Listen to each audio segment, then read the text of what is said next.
Tu ada satu telaga lama. Aku nampak satu kumpulan benda yang warna putih and aku dengar bunyi macam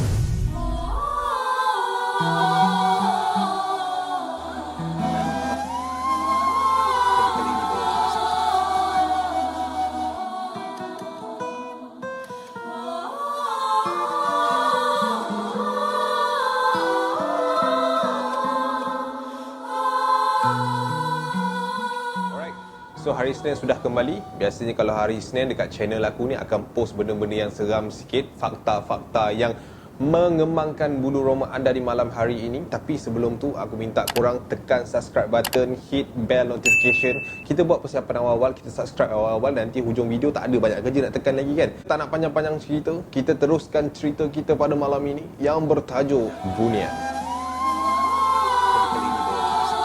Semua orang tahu Bunyan ni adalah salah satu makhluk yang dicipta oleh Allah Subhanahu Wa Taala. Dia macam kita juga, hidup berpuak, ada family, ada kampung. Tapi beza dia di alam yang kita tak nampak. Dan malam ni aku nak cerita sikit dengan korang daripada mana datangnya Bunyan ni and apa asal usul mereka. Dia ada dua pendapat kat sini. Yang first, ada yang diorang kata diorang ni sebahagian daripada jin, which is jin and Bunyan is a gang. Ada yang kata mereka ni adalah hasil daripada perkahwinan jin dengan manusia. Tapi aku lebih percaya kepada pendapat ketiga, which is pendapat yang aku rasa sebenarnya kukuh lah, bahawa Bunyan ni adalah salah satu makhluk yang juga dicipta oleh Allah Subhanahu Wa Taala, yang bukan daripada kalangan manusia, jin mahupun malaikat. Diorang ada klasifikasi diorang sendirilah, which is Bunyan. Itu pasal Bunyan ni kita orang tak panggil dia manusia Bunyan, kita panggil dia orang Bunyan. And kat mana sebenarnya tempat official untuk Bunyan-Bunyan ni? Sama juga macam kita manusia, kita ni official tempat kita di mana? Yes, di bumi. And diorang pun ada planet diorang sendiri, tapi dalam mikroskop tak jumpa lah. Which is orang gelarkan tempat diorang ni sebagai alam zara. Alam zara ni ada kat mana? Diorang percaya yang alam zara ni ada di tengah-tengah di antara langit dan juga bumi. Dekat tengah-tengah tu. Dan dikatakan juga dekat alam zarah tu, diorang tak ada cahaya matahari, tapi diorang ada kelembapan yang sangat tinggi. Macam mana alam zarah tu boleh diterangkan? Dengan cahaya daripada Bunyan tu sendiri. Orang mesti tertanya kan, mana aku nak tengok alam zarah ni? Alam zarah ni rupa dia macam mana? Tapi sebenarnya alam zarah ni hampir digambarkan di dalam salah sebuah filem P. Filem yang mana? Sumpahan Orang Minyak. Dikatakan, aku tak tahu benda ni betul ke tidak, P. Ramlee dapat ilham cerita Sumpahan Orang Minyak ni daripada orang Bunyan. Untuk P. Ramlee menggambarkan macam mana cara hidup diorang and menunjukkan sekali macam mana gambaran alam zarah tadi. Aku sendiri pun tak tahulah, aku pun sendiri tak pernah nampak kan. Tapi diorang banyak menggambarkan puteri-puteri Bunyan ataupun golongan Bunyan ni biasanya cantik-cantik, molek-molek, tapi sebenarnya umur diorang dah beratus atau berjuta tahun dah kan. Macam dalam cerita Majika, kita tengok macam mana diorang gambarkan ada padang yang luas, dekat kolam tu ada beribu puteri Bunyan sedang bernyanyi. Dalam cerita Hantu Kak Lima pun ada Kasha Senros jadi puteri Bunyan, yang adik dia tu kena curi dengan kuda. Itu pun satu kes sekejap lagi kita bincang. And bapak dia Musmeh.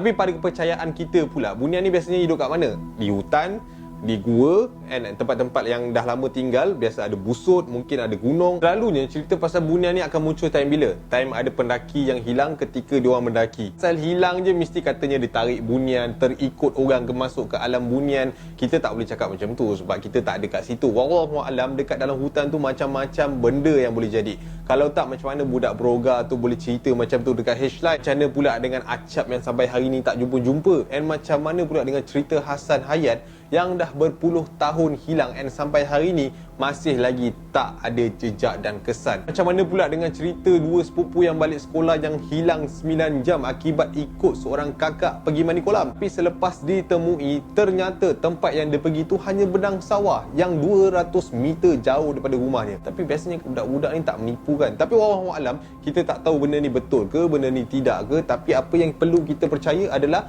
alam gaib tu wujud kalau kita masuk hutan ke, masuk ke tempat-tempat yang kita tak biasa ke, gua tua ataupun nampak telaga lama ke, kalau boleh bacalah doa yang betul. Bukan nak kata kita ni terlalu takut dengan benda tu, tapi cuma nak mengelakkan akibat-akibat yang kita tak jangka berlaku. Ada juga yang menggambarkan tentang orang bunian ni, ada yang jahat, ada yang baik, ada yang culik manusia untuk dibunuh, ada yang culik manusia disebabkan kepentingan diorang sendiri, ada yang baik pula dikatakan dijadikan putera. Itu adalah antara cerita-cerita daripada dulu yang aku dengar, yang aku tak tahu sahih dia betul ke tidak. Ada satu lagi benda yang aku nak share dengan korang, and aku rasa benda ni menarik. Daripada aku kecil, korang kecil mesti korang pernah dengar kan, mak-mak ke nenek-nenek kita selalu cakap, dah balik maghrib kan kena sorok dek hantu. Benda tu bukan saja-saja dia orang bagi tahu, ada cerita yang mengatakan pada waktu siang kita adalah waktu malam mereka, waktu senja ataupun maghrib kita adalah subuh mereka, manakala waktu malam kita adalah waktu siang dan waktu dia orang bekerja, dia orang main-main. So anak-anak kecil sekalian, kalau mak suruh balik sebelum maghrib tu balik, takut nanti hang balik, hang jumpa jalan lain, rumah kat sini, hang pi jalan sini, sampai 2-3 tahun tak jumpa. One more thing tentang tempoh kita kat dalam alam tersebut. Dia yang kata kalau kita masuk sana, kita rasa macam satu hari, padahal benda tu dah setahun berlaku. Ada juga cerita rakyat yang aku dengar, ada seorang lelaki ni terikut seorang puteri bunian. Kerana dia terkesima dengan kecantikan puteri bunian tu sendiri, dia masuk menurutnya hanyalah 4 hari. Tapi bila dia keluar, member dia ramai dah meninggal, mak ayah dia pun dah meninggal, adik-beradik dia pun dah tua, and dia dah ada cucu dah pun. Kau bayangkan 4 hari dekat luar ni dah berapa puluh tahun. Ada juga yang mendakwa bahawa dunia bunian ini adalah jauh lebih indah daripada dunia nyata kita sendiri. Katakan ada sungai yang cantik, gunung ganam, bunga-bunga yang lawa. Kita selalu dengar orang tua-tua selalu pesan, kalau barang tu bukan kita punya, jangan ambil. Contohnya lah, ada juga yang kata ternampak bunga yang lawa, pokok yang cantik, dia pergi petik, tapi benda tu bukan alam nyata ni punya, alam sana yang punya. One more thing, pada siapa-siapa yang masuk tempat-tempat yang merepek-repek ni, nak kencing tu, bukan nak kata suruh percaya tak absurd ke apa, kalau boleh bacalah bismillah kan, baca doa yang betul. Jangan kau pergi, nek, anak cucu tumpang kencing, jangan macam tu. Benda tu diorang kata kurafat. Kita ada doa kita sendiri, ajaran kita sendiri, kita ikut yang itu. Aku lupa nak cerita pasal kuda tadi, yang katanya manusia kahwin dengan bunian. Satu je aku nak pesan, abang ke akak ke, kalau ia pun tak laku dekat dunia nyata ni, jangan sampai mengepek-epek ambil pasangan daripada dunia yang kita tak nampak. Kita manusia ni asalnya daripada tanah, biarlah berpasangan dengan yang tanah. Kau boleh usahalah dengan pelbagai cara sekalipun. Kalau katakanlah usaha tu pun tak jadi, mintalah kepadanya supaya jodoh tu didekatkan dan dipercepatkan. Jangan mengepek-epek pergi pilih orang daripada alam sana. Dulu-dulu pun pernah cerita, ada manusia yang kahwin dengan bunian, sampai hari ni tak balik ke dunia nyata, duduk kat alam dia, tak tahu apa khabar kat sana. Plus aku nak cakap dengan korang, tak kisahlah apa dunia sekalipun, tak kisah bunian ke apa-apa sekalipun yang kita pernah dengar daripada cerita zaman-zaman dulu, kita kenalah sentiasa berjaga-jaga dengan adab ataupun pertuturan kata kita bila kita pergi kat tempat-tempat yang kita tak biasa lah, of course kan. Satu lagi kita kena ingat, bukan manusia saja yang dicipta oleh Allah Subhanahu Wa Taala dekat dalam dunia ni. Keliling kita ni, kita tak tahu benda yang kita boleh nampak dengan mata kasar ataupun tidak. Kita kena percaya bahawa alam gaib tu ada, perkara-perkara gaib tu ada. So, sekian sahaja cerita aku untuk cerita bunian pada malam ini. Mungkin aku akan cerita dengan korang tentang penampakan ataupun pengalaman kisah aku sendiri di video akan datang, insya-Allah. Yang penting korang jangan lupa subscribe kat bawah tu, tekan button notification tu sekali. So itu je video untuk hari ni. Thank you for watching and Assalamualaikum. Jap, lupa nak bagi tahu. Kalau korang nampak something yang korang tak pernah nampak, baik diam, jangan tegur.